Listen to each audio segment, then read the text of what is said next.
a Truth Social post today, Donald Trump referenced the unpardonable sin, although he seems to define it a bit differently than does the Bible. Here is what he said.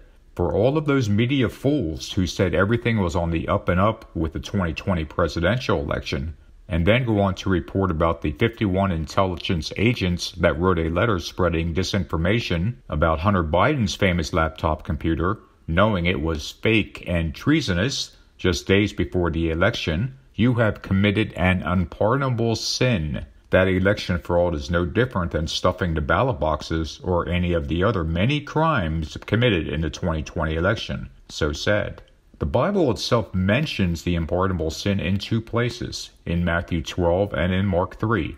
In both instances, the unpardonable sin is defined as blaspheming against the Holy Ghost. In Trump's mind, however, the unpardonable sin involves the 2020 election, and in case anyone is missing his underlying message, the sin is against him.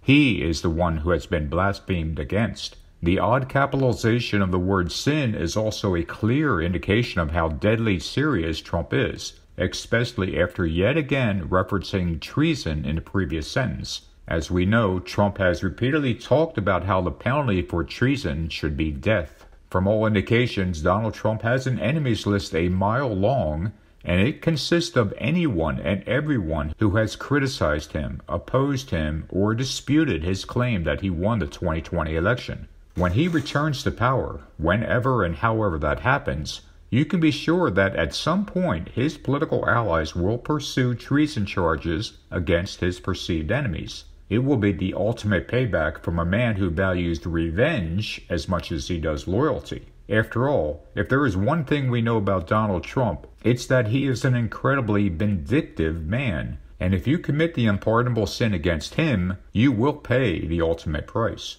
Trump's usage of the words unpardonable sin today is just the latest example of how biblical language and even the characteristics of Jesus are being attributed to him, either by his supporters or, in this case, himself. Christian Trump supporters need to wake up, because slowly but surely, Donald Trump is putting himself on the same level as Jesus, and he is looking to replace Jesus in their hearts and minds. Thank you for taking a few minutes to watch. I'll talk to you guys soon.